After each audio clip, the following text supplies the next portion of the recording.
বোরকা খোলার আইন করে বোরকা থেকে দূরে সরানো যায় না। জীবন দেয়, ইমান দেয় না, আমল ছাড়ে না, জান দেয়, ইমান বিক্রি করে না। আপনার কন্যা হেজাব বোরকা পয়রা আপনার মাটির বিশ্ববিদ্যালয়ে ঢুকলে তার হেজাব টেনে খুলে ফেলা হয়। পরিস্থিতি কি নরমাল না সংকট? হ্যাঁ, কথা বলেন, নরমাল না সংকট? কঠিন থেকে কঠিন সংকট শুরু হয়েছে। এখন হলো বোরকা পরে নিরাপদে হেঁটে যাওয়ার কায়দা নাই, বোরকা খুলে ফেলবে।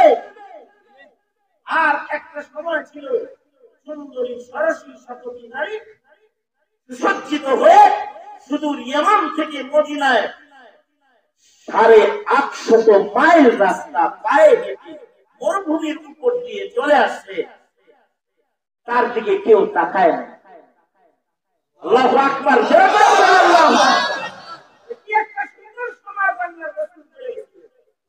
আল্লাহ রাসূল বলে গেছে এবং বইলা গেছে। কি বলে গেছে? আল্লাহ রাসূল বলেন, খায়রুল কুরুনি কারনি সুম্মা আল্লাযীনা ইয়ালুনাহুম সুম্মা আল্লাযীনা ইয়ালুনাহুম। আল্লাহ রাসূল বলেন, সবচেয়ে সর্বযুগ হলে যে আমার যুগ, এরপরে যেই যুগটা আসবে ওই যুগটা আমার যুগের থেকে একটু কম দামি হবে, তারপরের যুগটা আর একটু কম দামি হবে, তারপরের যুগটা আর একটু কম দামি হবে। কম দামি হইতে হইতে ভয়ঙ্কর সময় আসবে। 1000 বছরে আমাদের দাম বাড়ছে, যুগের দাম বাড়ছে নাকি যুগের মানুষের দাম কমছে? ভয়ঙ্কর যুগ আসছে। আর ওই সময় ছিল স্বর্ণ যুগ, সুযোগ, সুন্দর যুগ, আদর্শের যুগ। সুদূর ইয়ামান থেকে পায়ে হাইটে একটা সুন্দরী নারী আসছে মদিনায়, তার দিকে কেউ তাকায় নাই। মদিনাতুল মুনাওয়ারাতে একটা যুবতী নারী দাঁড়ায় দাঁড়ায় কাঁদতেছে, রওজার পারে দাঁড়ায় বলতেছে, ও আল্লাহর নবী, কত কষ্ট করে পায়ে হাইটা আমি ইয়ামান থেকে আপনার রওজায় এসে দাঁড়াইছি, আলহামদুলিল্লাহ। পাশ থেকে সাহাবী একজন শুনছে, একটা যুবতী নারী পায়ে হাইটা ইয়ামান থেকে মদিনায় আসছে। হযরত ওমরের কাছে যায় বলে, ও আমিরুল মুমিনিন, নবীর রওজায় সালাম দিতেছে একটা নারী ইয়ামান থেকে আসছে, তার সাথে কোনো মাহরাম নাই, মাহরাম ছাড়া মদিনায় যাওয়া যায় না। আপনি যদি মক্কা মদিনায় যাইতে চান দূর থেকে, তাহলে আপনার মাহরাম লাগবে। শরীয়তের বিধান হলো একটা নারী যখন সফর করবে, এমন একটা পুরুষের সাথে সফর করবে যার সাথে তার পর্দা নাই, যার সাথে তার বিয়ে হারাম, তার মাহরাম একজন পুরুষ সাথে নিয়ে সফর করবে। তার সফরের হালতে নিরাপত্তা, তাকে সহযোগিতা, সাহায্য সহযোগিতা করে সফর যেন করাইতে পারে। পুরুষ একা একা সফর করতে পারে, নারীদের একা একা সফরের বিধান নাই। এই কারণে হজে যাইতে হইলে হয়তো স্বামীর লোকে যাইতে হয়, নয়তো ছেলের লোকে যাইতে হয়, তাছাড়া নিজ জামাতার সাথে যাইতে হয়, তাছাড়া দাদার লগে নানার লগে যাইতে, মাহরাম পুরুষের সাথে যাইতে, মাহরামের সাথে মামার সাথে যাইতে হয়, চাচার সাথে যাইতে পারে, পর্দা নাই যার সাথে তার সাথে সফর করতে হয়। এমন মানুষের সাথে সফর করবে যার সাথে তার পর্দার বিধান নাই, শ্বশুরের সাথে যাইতে পারে। মাহরাম পুরুষ লাগবে, সন্তানের সাথে যাইতে পারবে, খালি দুলাবার লোকে হচ্ছে, দুলাবার লোকে তোমরা করতে পারবে না, দেওর ভাবি একসাথে যাবে। আমার খুব আদরের দেওর, তার লোকে যাই যাই নাই, মাহরাম পুরুষের সাথে সফর করতে হবে। ইয়ামান থেকে আসলে কার লোকে আইলো? হযরত ওমরের কাছে ডেকে নিয়ে গেছে, তুমি ইয়ামান থেকে কার সাথে এসেছো? তোমার মাহরাম কে?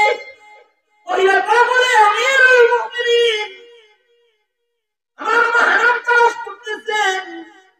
ইসলামের সংকটের দিনে আমার বাবা, আমার ভাই, এরা ইসলামের শাহাদাত বরণ করছে, আমার মা ইন্তেকাল করেছে, আমার কেউ নাই আপনজন, আমি একা ইয়ামানের এক বাসিন্দা। ভাবলাম আমার একলা জিন্দেগি ইয়ামানে না কাটায় মদিনায় কাটাই। আমি আমার মাল সম্পদ সব দিচ্ছে, টাকা পয়সা সাথে লয়ে মদিনায় আসছি নিরাপদ জিন্দেগি যাপনের জন্য রাসূলের সঙ্গে। হযরত ওমর আশ্চর্য হয়ে গেছেন। হযরত ওমর বলে, তুমি লক্ষ লক্ষ দিনার দিরহাম লইয়া গহনা সজ্জিত হইয়া ইয়ামান থেকে মরুভূমির উপর দিয়া মদিনা পর্যন্ত কেমনে আসলা? কয় পায়ে হাইটা। হযরত ওমর বলে, এই বিশাল সাম্রাজ্য পাড়ি দিয়া মদিনায় পৌঁছতে কোন পুরুষের সাথে তোমার দেখা হয় না। মরুভূমিতে নির্জনে কেউ কি তোমার মাল তোমার ইজ্জতের দিকে কি কেউ তাকায় নাই? যুবতী মেয়েটা বলছে, আলহামদুলিল্লাহ আমিরুল মুমিনিন, ইয়ামান থেকে মদিনা পর্যন্ত আসছি, কোন কুদৃষ্টি ইসলামের ইতিহাস, কুদৃষ্টি মুসলমানের মাটির কোন কুদৃষ্টি আপনার বোনের দিকে তাকায় নাই, কেউ আমার ইজ্জতের দিকে তাকায় নাই, আমার নিরাপত্তার কোনো অভাব এই 850 মাইল চলতে আমার হয় নাই।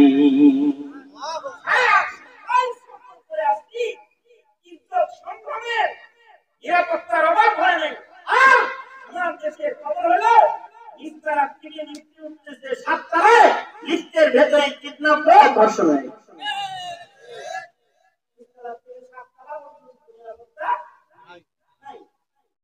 নিরাপত্তার সংকট শুরু হয়েছে। এই সংকটের দিনে একজন আলেমের ইবাদতের অনেক দাম, একজন ওয়াজের শ্রোতার ওয়াজ শোনার অনেক দাম, একজন টুপিওয়ালার টুপি অনেক দাম। তার চিন্তা বড় কথা হইল আল্লাহ তৌফিক না দিলে পৃথিবীর কেউ ছোট্ট একটা নেকির কাজ করতে পারে। এই সংকটের সময় ইবাদত করবে, বুঝতে হবে তার রব তারে কাছে নেওয়ার জন্য টানাটানি করতেছে, কাছে নিতে চাইতেছে। এই কারণেই তো সকল প্রকারের ইবাদতের জন্য তৌফিকের দোয়া আল্লাহ রাসূল শিখাইছেন।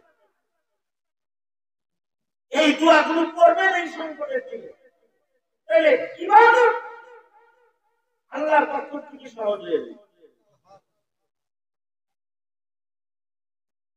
আল্লাহ রাসূল কিছু দোয়া শিখাইছেন, আমার সাথে করেন।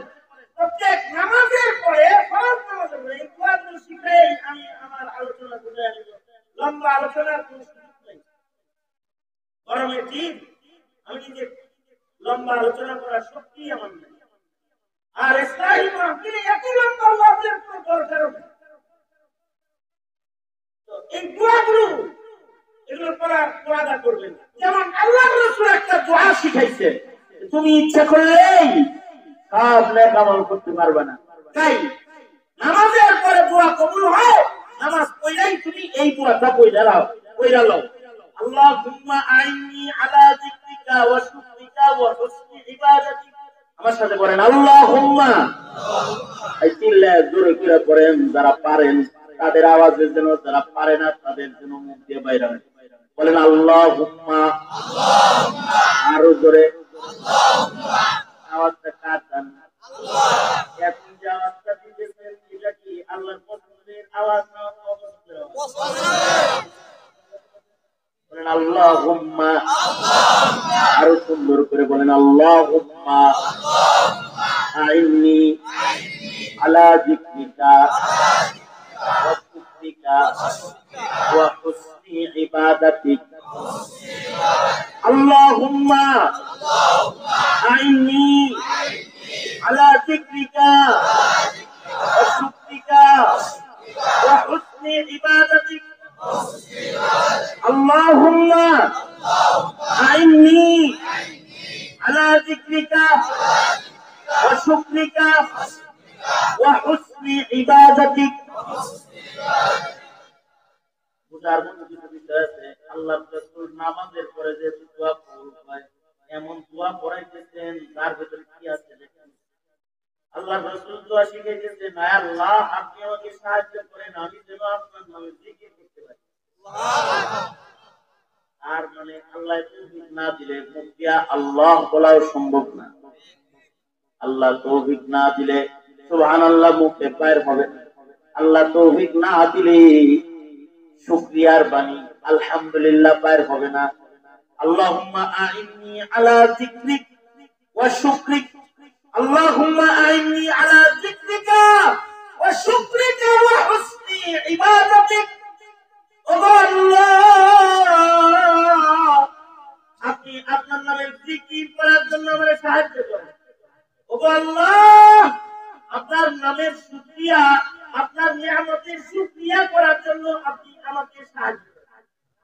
ও আল্লাহ, সুন্দর সুন্দর ইবাদতগুলোর জন্য আনন্দ চিত্তে আমি করতাম পারি, এই জন্য আমাকে সাহায্য করেন। সুন্দর তরিকায় যেন সুন্দর সুন্দর আমলগুলো আমি আঞ্জাম দিতে পারি, আমাকে সাহায্য করে। এই সব তৌফিক কার কাছে চাইতে বলছে? কারণ আল্লাহ তৌফিক না দিলে মুখে পায়ের হবে না। বলেন সুবহানাল্লাহ, আলহামদুলিল্লাহ, লা ইলাহা ইল্লাল্লাহ, আল্লাহু আকবার। আল্লাহু আকবার করে বলেন, সুন্নাত করে বলেন আল্লাহু আকবার। যত জোরে বলবেন তত সুন্নতের বেশি কাছাকাছি যাবে, বলেন আল্লাহু আকবার।